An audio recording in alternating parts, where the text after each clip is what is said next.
Hello students, today I am explaining you exercise 2.4 of class 8th mathematics. First question is, Anima thinks of a number and subtracts 5 upon 2 from it. ठीक है, enema ने एक number सोचा है, so let the number is equal to x. तो 5 upon 2 उसमें से minus किया, x minus 5 upon 2. She multiplies the result by 8. The result now obtained is 3 times the same number. Number क्या सोचा था? x. 3 times the same number. She thought, what is the number? Let the number be x. According to the question, number में से 5 upon 2 minus किया था और उस result को 8 से मल्टीप्लाई किया था, तो वो किसके इक्वल आया था? 3 times the number. 3 times the number.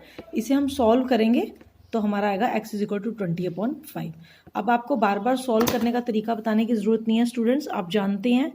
ठीक है, माइनस वाले साइन जब उधर जाता है तो प्लस हो जाता है, प्लस वाला माइनस हो जाता है. एक्स जो वेरिएबल वाले होते हैं x y z a b, उनको हम एक साइड ले आते हैं और सॉल्व कर देते हैं. तो नंबर क्या है हमारा? 4. ठीक है. Second question, a positive number is 5 times another number. ठीक है, let the number be x, then the other positive number is 5x. If 21 is added to both the numbers, 21 दोनों में ऐड किया, x प्लस 21 बन गया और 5x plus 21. The one of the new numbers becomes twice the other. What is the number? Let one of the positive number is equal to x, other positive number is equal to 5x. According to the question दोनों में हमने 21 add किया, तो जो हमारा new number बना है वो 2 टाइम्स है पहले वाले पॉजिटिव नंबर से. 2 टाइम्स x प्लस 21. इसे आप सॉल्व करेंगे, x को एक साइड ले आएंगे, नंबर्स को दूसरी तरफ ले जाएंगे, इसे सॉल्व करेंगे, आंसर आएगा 7. तो आप अब जहां पे आपने इसकी वैल्यू को लिया है वहां पे आप इसे लिखेंगे भी. So the one of the positive number is 7 and the other number is 5 into 7 35. Next question, sum of the digits of a 2 digit number is 9. ठीक है, 2 डिजिट नंबर की एक डिजिट है, उसका जो सम है दोनों डिजिट्स का 9 है, लेकिन हमें डिजिट्स नहीं ना पता क्या है 2 डिजिट नंबर की. ठीक है, let the one number be 1 x, then other will become 9 minus x. दोनों का टोटल है ना 9, तो एक अगर x हुआ तो दूसरा 9 minus x. When we interchange the digits it is found that the resulting new number is greater than the original number by 27. Let's see, let the digit at 10th place x, so digit at 1st place become 9 minus x. तो हमारा नंबर क्या बन गया? 10 into digit at 10th place से multiply करते हैं और उसमें 1st प्लेस ऐड करते हैं, 10x प्लस 9 माइनस x. ऐसे 2 डिजिट नंबर बनता है. ठीक है, 10th प्लेस पे जो होता है उसको 10 से मल्टीप्लाई करते हैं ना. अगर हम इनको नंबर्स को चेंज कर देते हैं तब हमारा after changing the digits new number क्या बन जाएगा? जो 1st प्लेस पे है वो 10th प्लेस पे आ जाएगा और जो 10th प्लेस पे है वो 1 प्लेस पे. ये न्यू नंबर बन गया, ये दोनों हमारे नंबर बन गए. ठीक है, तो जो पुराना नंबर है हमारा वो न्यू नंबर से 27 टाइम्स मोर है. ठीक है, ठीक है, ये हो गया ना, ये लिख दिया हमने. इसे सॉल्व करेंगे अब हम. 10x plus 9 minus x plus 27 multiply करो 90 minus 10x plus x. Solve किया, 9x प्लस 36, 90 माइनस 9x इधर आ जाएगा plus 18x is equal to 54. Solve करा x इक्वल टू, अब हम यहाँ पे नंबर डिजिट्स निकालेंगे. डिजिट क्या आई हमारी? 3 आई और दूसरी क्या आई? 6. तो ओरिजिनल डिजिट नंबर कैसे निकालेंगे? 10 इंटू 3 प्लस 9 माइनस 3. नंबर हमारा क्या है? 2 डिजिट नंबर 36. देखो दोनों डिजिट्स का सम 9 के इक्वल है. ठीक है, यही क्वेश्चन था ना हमारा. ठीक है, 4th क्वेश्चन भी इसी तरह से है बिल्कुल. One of the 2 digits of a 2 digit number is 3 times the other digit number. ठीक है, if you interchange the digits of a 2 digit number, if you interchange the digits of a 2 digit number and add the resulting number to the original you get 88. What is the original number? ये भी उसी तरह से देखो, हम पहले लेंगे digit at 10th place, मान लो x है तो 1st प्लेस पे 3 टाइम्स हो गया ना, उससे इसमें दिया हुआ है one of the digit of a 2 digit number is 3 times the other digit. पहले डिजिट को हमने 10th प्लेस पे x माना, दूसरे को 3x, तो नंबर क्या बन गया हमारा? 10x plus 3x. 10th place वाले को 10 से मल्टीप्लाई करेंगे और 1st प्लेस इसमें ऐड करेंगे. जब नंबर को इंटरचेंज करने पे क्या बन जाएगा हमारा? After interchanging the digits 3x 10 के साथ मल्टीप्लाई होके आएगा और x 1st प्लेस पे आएगा.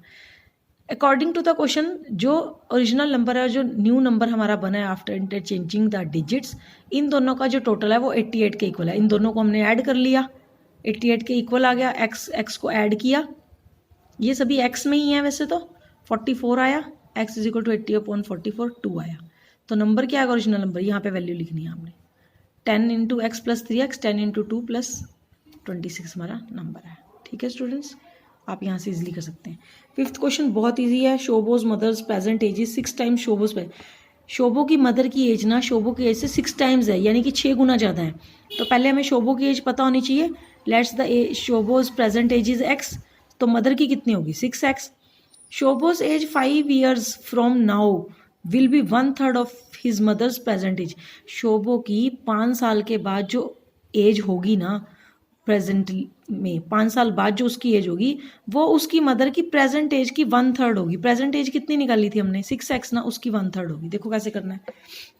Late the present age of Shobho is equal to x, age of her mother 6x, Shobho's age after 5 years, इसकी x प्लस 5 हमने 5 years के बाद लेनी है। तो according to the question 5 years के बाद जो शोभो की एज है वो उसकी मदर की प्रेजेंट एज से 1/3 होगी। ये हमने लिख लिया। ये लिखना अगर आता है तो क्वेश्चन कर सकते हैं हम।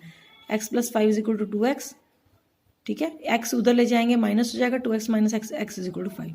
तो शोभो की प्रेजेंट एज 5 years है और मदर की कितनी है 30 years है। ठीक है। 6th question, there is a narrow rectangular plot, एक रेक्टेंगुलर प्लॉट है reserved for a school in Mahauli village. The length and breadth of the plot are in ratio 11:4।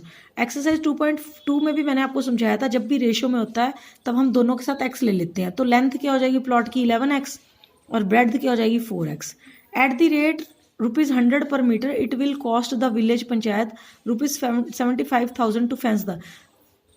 Plot के चारों तरफ फेंसिंग की है, तार लगाई है, उसका खर्चा 75,000 रुपये आया है।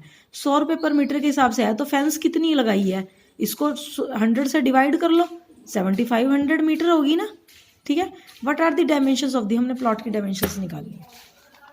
ठीक है स्टूडेंट्स, देखो इस क्वेश्चन को कैसे करेंगे। ये देखिए, let the length and breadth of the plot be 11x and 4x respectively. ठीक है। ऑल अराउंड जो फेंसिंग हमने की है वो हमने कैसे निकाली है, टोटल कॉस्ट है, ये टोटल कॉस्ट आई है और ये 1 मीटर की कॉस्ट है, इससे डिवाइड कर देंगे, ये आ गई हमारी 750 is equal 2 into length plus breadth, perimeter of plot, length 11x breadth 4x, add किया 2 into 15x 30x is equal to 750, divide किया x इज इक्वल टू 25। तो लेंथ कितनी होगी, यहाँ पे अब वैल्यूज रखो ना x की, 11 इंटू 25 275, ब्रेड्थ 4 इंटू 25 100 मीटर। सिंपल क्वेश्चन है, सिंपल वे में किया गया। ठीक है। Next question number 7।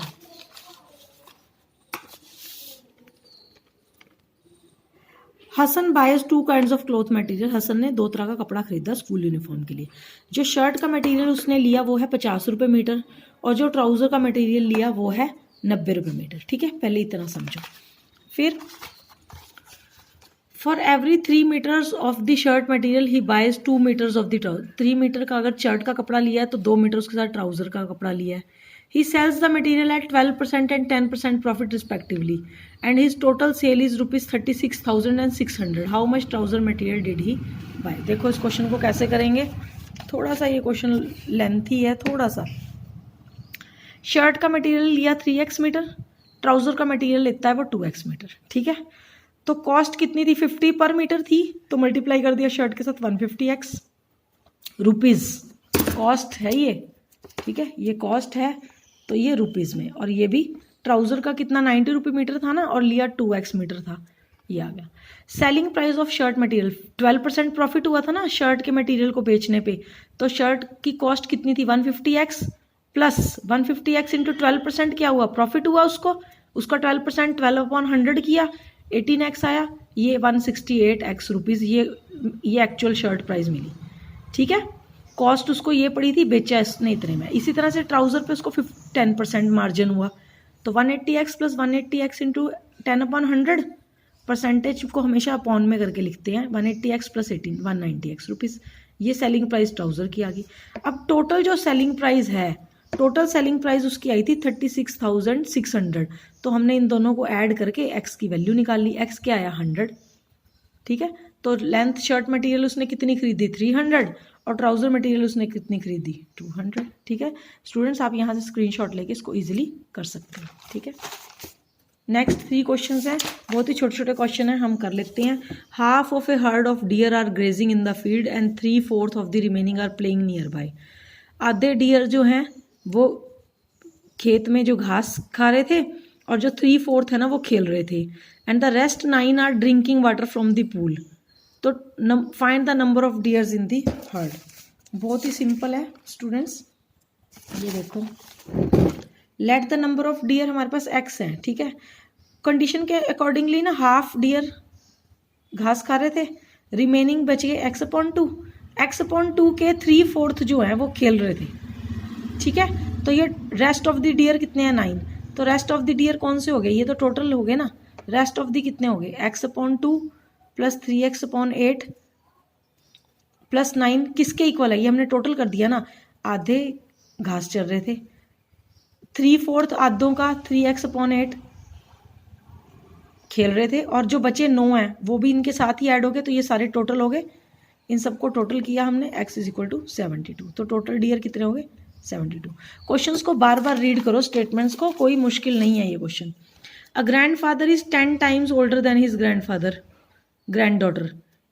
ठीक है एक दादा ना अपनी पोती से 10 गुना बड़ा है, अभी उसकी 54 ईयर्स है वो उससे बड़ा, तो उसकी प्रेजेंट एज निकालनी है। सिंपल, कुछ नहीं है।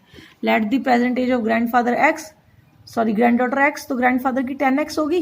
कंडीशंस के हिसाब से इनकी अगर हम माइनस करते हैं एज तो वो क्या हो सकती है 54, ओल्डर है ना 54 ईयर्स ज़्यादा है उससे बड़ा है, तो माइनस कर देंगे हम। ठीक है ग्रैंडफादर ग्रैंड-डॉटर से 54 ईयर्स बड़ा है, तो माइनस करके हम 54 ईयर्स निकाल लेंगे। x = 54/9 6। तो डॉटर की एज कितनी है 6 ईयर और ग्रैंडफादर की कितनी है 60 ईयर। माइनस करके देखो ना 54 आता है। Last question, Aman age is 3 times his son age. Aman की एज अपने बेटे की एज से 3 गुना है, तो पहले हम सन की एज निकालेंगे फिर अमन की। फिर 10 years ago he was 5 times his son's age. देखो let the present age of son x years, present age of Aman इसके 3 टाइम होगी। 10 साल पहले क्या हुई, दोनों में से 10 माइनस कर देंगे हम, x - 10 3x - 10। 10 साल पहले बतानी है तो 10 कम नहीं करेंगे। अब कंडीशन के अकॉर्डिंगली ना अमन की जो एज है वो अपने सन की एज के 5 टाइम्स आई, यानी कि 5 × x - 10 = 3x - 10। इसको सॉल्व किया हमने, ये मैं आपको बता चुकी हूँ, वेरिएबल एक साइड ले जाना है। x आया 20, यानी कि सन की एज 20 है, तो अमन की एज कितनी है उससे 3 times, 3 × 20 60 year. Students, take the screenshot and solve the questions. Questions are very simple. Please read again and again the statement. See you soon in the next video, students. Please like, share and comment also. Bye, students.